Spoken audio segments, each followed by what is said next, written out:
Now, the only thing to take note of for this particular question, okay, is that, yeah, remember I emphasized on the fact that we derive, yeah, with many pages, the noise factor and noise figure, it is in terms of a power ratio, yeah, okay. So this time, everything we use power ratio, okay, we use 10 log, okay. So remember, yeah, whenever a value is given to you in dB, yeah, okay, you can easily convert it to voltage ratio or power ratio. It's up to you what you want to do with it, yeah, okay. The only difference is that if I know that the equation is in power ratio, I need to convert it to power ratio, so I use 10 log, yeah. If I know that the equation is derived using voltage ratio, then I use 20 log. That's the only difference, yeah. Otherwise, yeah, you always given in dB, you can convert it to whatever you want to do. Okay? Okay? Yeah, most of the time, yeah, okay. Of course, later on in the assignment, you will see some values are given to you in voltage, then you have to change it to dB, you use 20 log. That's all. Yeah? Okay? So, in this particular case, yeah, you can see the first noise figure, okay? The lowest noise figure is 3. Yeah? So this guy here is 3. Okay, the noise figure here is 3.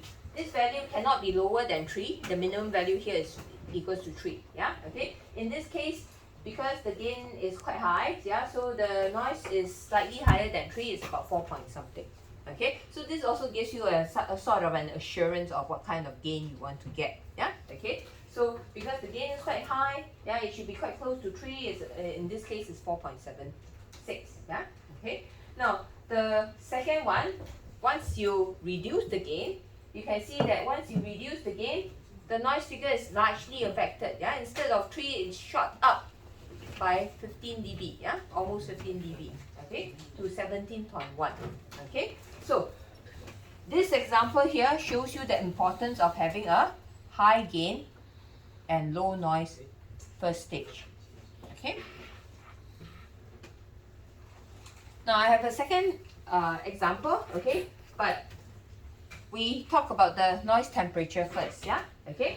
Now the noise temperature here, okay, we convert everything to effective temperature, okay, because temperature is something that we can measure, okay. Now, so the equation in the middle there, T effective equals to NC over KB, okay, it's just your noise figure is your noise is equal to KTB, okay, and then I make temperature the subject of this equation. And you have T effective is equals to NC over KB. Yeah? Okay? So, then if I cascade them, if I find the effective temperature in the form of a noise factor, the effective temperature is equals to the noise factor of that component minus 1 times T. What is T? T is the room temperature. What is that in Kelvin? 270. 270. 280. 290, yeah, okay. So I got it right. acceptable values are between 290 and 300, yeah, okay. If you look on the internet, that's the standard that people use, yeah, okay. It's closer to 293, yeah, but we use 290, yeah, okay. Some people use 300, yeah. It's up to you, yeah, but that's the effective temperature, the temperature, room temperature, which is 290. In my case, I'm going to use 290, yeah, okay.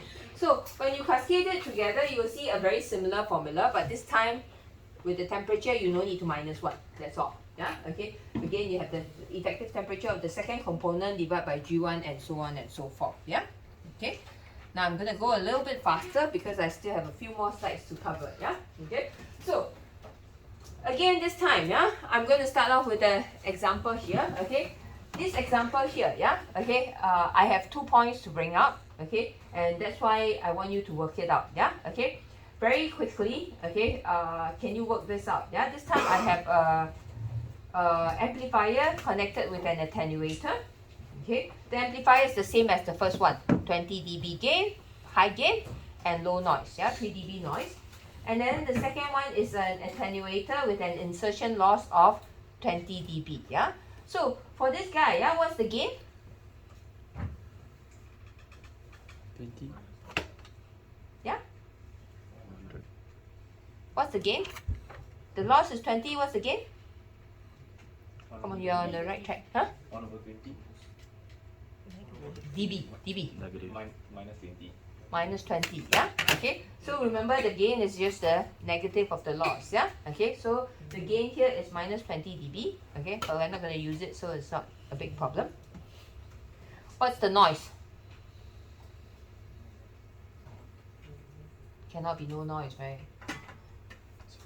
What's the noise? 1, What's the noise figure? 3, minus 3. The second component, the attenuator, what's the noise? Noise figure. You can't start working on this question until you answer my question. Okay, what is F2? What is NF2?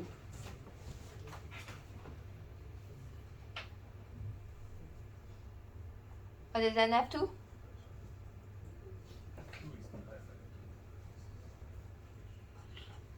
Anybody?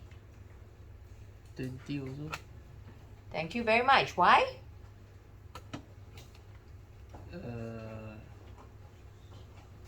This is I a. don't know, it's an attenuator and then there is.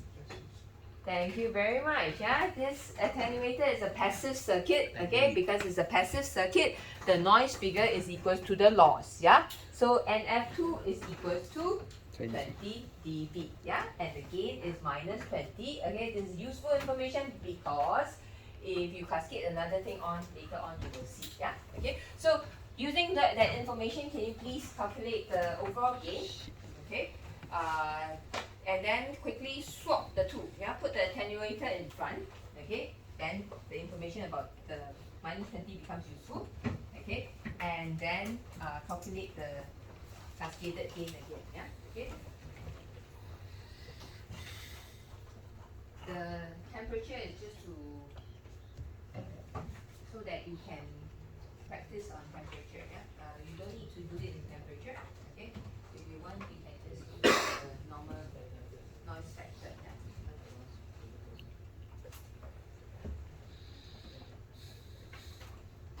Actually, 1/100. Correct enough? Yeah. So 1/100 means the noise of the second item is going to be multiplied by 100 times. Correct enough? Yeah. Okay. So in that kind of situation, okay, you can see that the overall the noise figure is just the summation of the two noise figure. Yeah? Okay? So if you have 10 components cascaded together, okay, your noise figure will be the summation of all the noise figure. Yeah? No need to do much calculation. Yeah? Okay? So as long as your first component has a very high noise, and on top of it, it has a very high loss, okay, then you can just sum the noise figure together. Yeah, no need to do much calculation. I've done it for you here, but yeah, you can see the noise figure is actually a summation of both the noise figure of the two components. Yeah.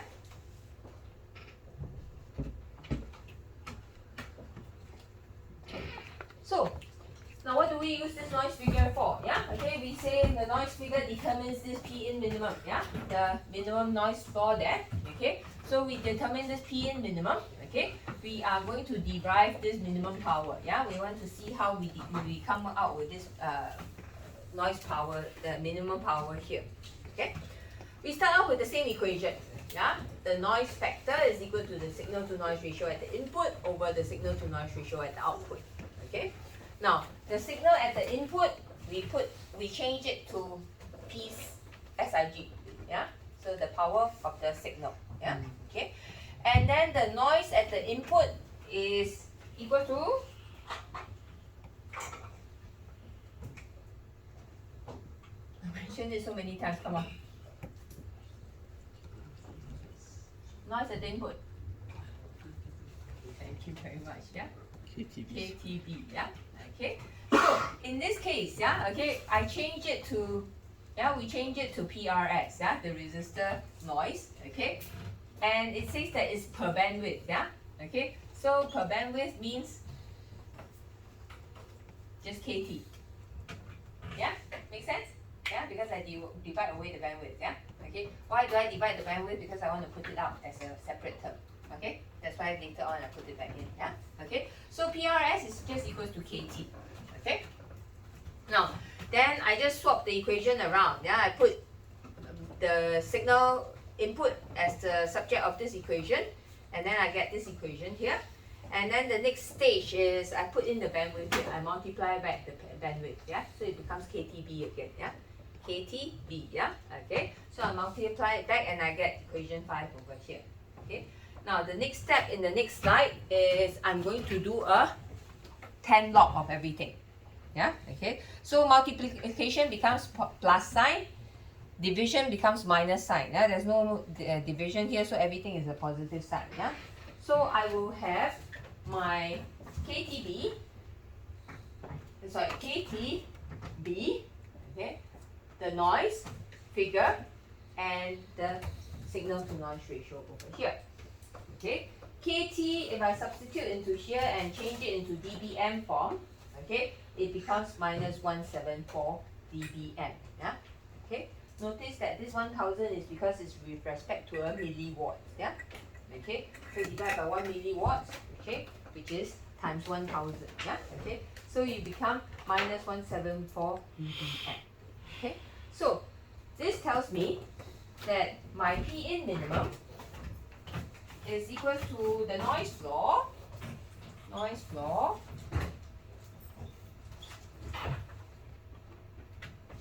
plus the minimum signal to noise ratio. Okay, and what is this noise floor? Noise floor is equal to minus 174 plus NF of the whole circuit plus 10 log of the bandwidth. Okay, yeah. So I have the noise floor plus the minimum signal to noise ratio, and this value here will be my P in minimum. Yeah. So P in minimum is the sensitivity, also known as the sensitivity, is the minimum power that needs to arrive at my mobile phone before I can make a phone call. Okay, anything lower than that, I cannot use my mobile phone anymore. Yeah. Okay, so this is the minimum power that can arrive at my system. Yeah. Okay. So I should mention this as well. Yeah. Okay. So over here, yeah. Okay. Remember our system. Yeah. We cascade all the system together. Okay. And then I find one NF. Yeah.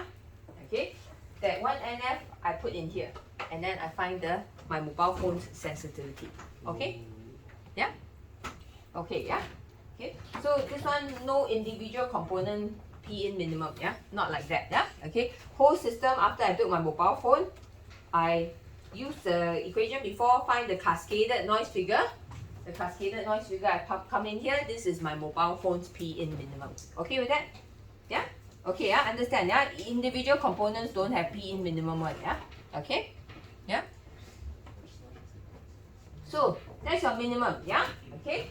The maximum is defined, the maximum power. Okay, this is my minimum power. The P max is defined by two things. Yeah? Which we will discuss today. Okay, one we will go through everything today. The other one we will go through next week. Yeah. Okay. So the P maximum is defined by two things. It's defined by when your system goes into saturation. Yeah. Okay. So it is defined by either the 1 dB compression point or the IP3. Okay. I'll briefly describe that today as well. Okay. So whichever is lower. Okay. Now, 1 dB compression point gives you an indication of when your system goes into saturation. Yeah, we know that as long as it's still functioning linearly, it's not going into saturation yet. Yeah, once it starts bending, it starts going into saturation. Okay, this is the state where I cannot use my mobile phone anymore. Okay, yeah, and when does that happen? Okay, we say that it is starting to bend when it is 1 dB away from my ideal line. Okay with that? And that's why we call it the 1 dB compression point.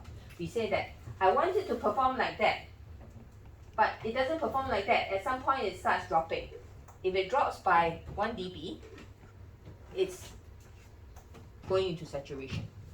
And so we take this point as the 1 dB compression point. Okay, and this amplitude is around minus 20 to minus 25 dBm. Okay, now Hasil, we did experiment in the 5G test site in Sentosa, yeah? What kind of signal strength are we getting there? Do you remember? What kind of signal strength? Yeah, from the 5G system. The RSRT thing. Yeah. Minus 80, minus 90? Yeah, around the minus 90. Yeah, minus 90 or so, yeah? Okay, so this value here is actually very, very high. Yeah, okay, so it takes a lot, yeah, and that one we are about 1 kilometer away from the base station, yeah, okay, so you have to be quite near to the base station to get this kind of power, okay, that's what I'm trying to say, yeah, okay, if you are in general in this room, yeah, you're never gonna reach this kind of value, okay, this is a very, very high value, yeah, okay, so just to give you an indication of what kind of value does it go into saturation, yeah, okay, so this 1 dB compression point, yeah, okay, how do we derive it? Okay, very simply, yeah, okay, okay, if you look at the equation here, yeah, okay, we say that if I draw a graph, okay, of the output versus the input, yeah, output versus the input, theoretically I want it to go as a straight line, okay, so if you look at the equation on top there, okay, ideally, what is the gradient of this line? Y equal mx plus c. Y equals to? Mx plus c. Yeah. So what's the m? Alpha. Alpha 1. Yeah, thank you very much. Yeah, okay. So he says that ideally, I want this line to have a gradient of alpha 1. Yeah, okay, as he says, y equals to mx. Yeah, okay. Yeah, so this line should have the c is equal to 0. Yeah, because it passed through the 0 point. Okay. So y equals to mx, yeah? Okay, m, he says is alpha 1. Okay, that's the gradient of this line. Yeah? So ideally, I want my amplifier to work this way. Okay? But realistically, if I were to substitute everything, if I were to substitute my signal into a realistic amplifier like that, then I will get this equation instead. Okay? Again, this is my DC term. Use a capacitor, can remove. Okay? This is the one that I want to amplify. This is the second Harmonic.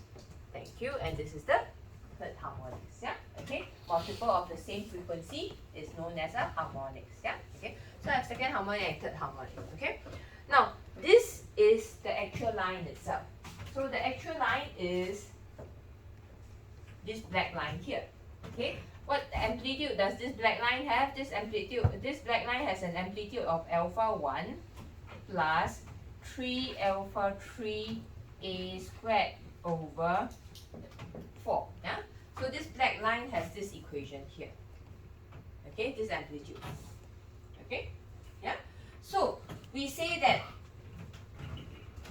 the 1 dB compression point is when this amplitude is equals to the straight line minus 1 dB. Okay with that? When this point is 1 dB down from the blue line alpha here, this is the point where I have my 1 dB compression point. Okay? And you can work that by solving that equation, you can work the amplitude out to be dependent on two parameters, alpha 1 and alpha 3. Okay? This was one of the exam questions. Okay, now if you have your alpha 1 and alpha 3, you can find your 1 dB compression point. Okay, which is the amplitude in which you put in and it starts going into saturation mode. Okay.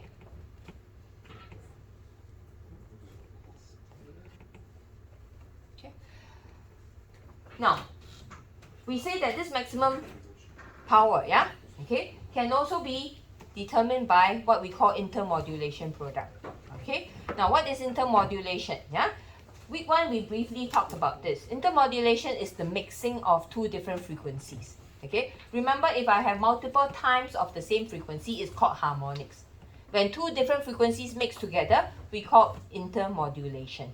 Okay, so intermodulation product, okay, of these intermodulation product, the most important one is the third order intermodulation product.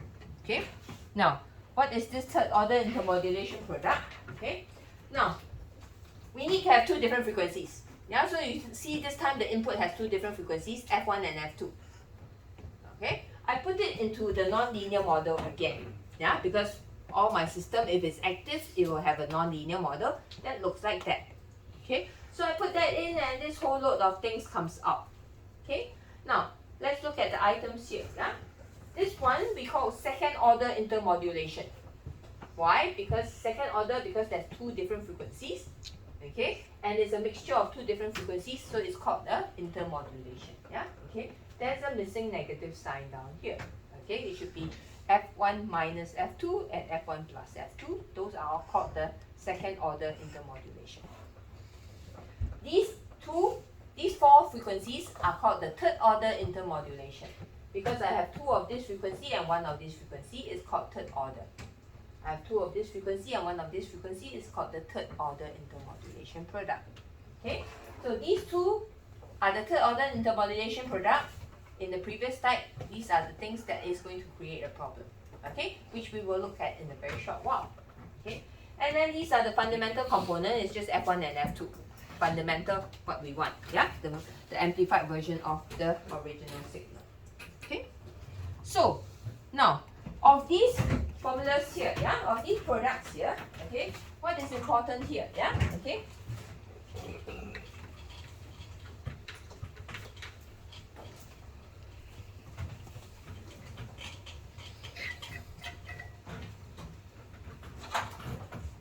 We say that the third order intermodulation product is the one that we have to worry about, yeah, okay. Now, third order intermodulation, there is the product 2F1 plus F2 and the product 2F2 plus F1, yeah. Now these are very high up in the frequency spectrum, you can imagine, yeah, okay, and therefore I can easily filter it out using a low pass filter. Okay, so I'm not going to worry about the positive sign of these two products here. Okay, now what is of concern is the negative one. Okay, why is that so? Okay, let's draw this graph here. Yeah, if I have F1 and F2, F1 and F2 over here, yeah, you can see F1 and F2 are relatively close together. Okay, now the third order intermodulation product, the first one there is 2F1 minus F2. F1 minus F2 must be very close to these guys here. Agree?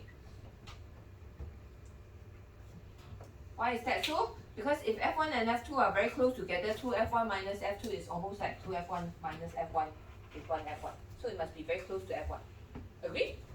Yeah? Okay. Same thing, the other third order intermodulation is 2F2 minus F1. It must also be very close to it, yeah, but at the lower side. Okay, yeah. So these two are the things that is going to create a lot of problems for us. Okay, why is that so? We see in the next slide. Yeah. Okay. Now, so you see why they are positioned there, yeah? Okay, because they are very close to each other. They end up to be very close to each other. Okay. Now, I give you an example here. Okay. Let's say, for example, I am going to tune into FM radio. Okay, my FM radio is 93.3, 95, and 98 FM. Okay, these are FM radio channels. Yeah. Okay, I have 3 FM radio channels, and they look like that. Okay. Now, today I want to tune in to 98, FM 98.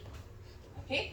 Because I want to tune into FM 98, 93.3 and 95 becomes interference. Okay with that? Yeah, because I'm not tuning it to that. Yeah, today I don't need that. So they are my interference. Okay? Yeah? So on this side, these are two of my interference signals. Okay? Can? Yeah? Now, I want to tune into 98, FM 98. Okay? But my radio receiver needs to receive all 3 channels, right? Because tomorrow maybe I want to tune into 95. The day after maybe I want to tune into 93.3. Yeah? So my radio receiver needs to receive all these signals. And then I just select this one. Fair enough. Yeah? But today, because I want to listen to this is my desired channel. Okay? I'm going to draw a different picture to it. My desired channel looks like that. Okay? And these two becomes interference because these two channels are interference because I'm not tuning it into it today. Okay. Now, this is going to go into my radio receiver. Okay, my radio receiver has amplifier, has mixers, all the non-linear components inside. Okay, so what's going to happen is that I know because I have more than one frequency going into my receiver. Okay, these two channels here, which are the interference, okay, 93.3 and 95, is after it goes through my system, these third order intermodulation products are going to come out.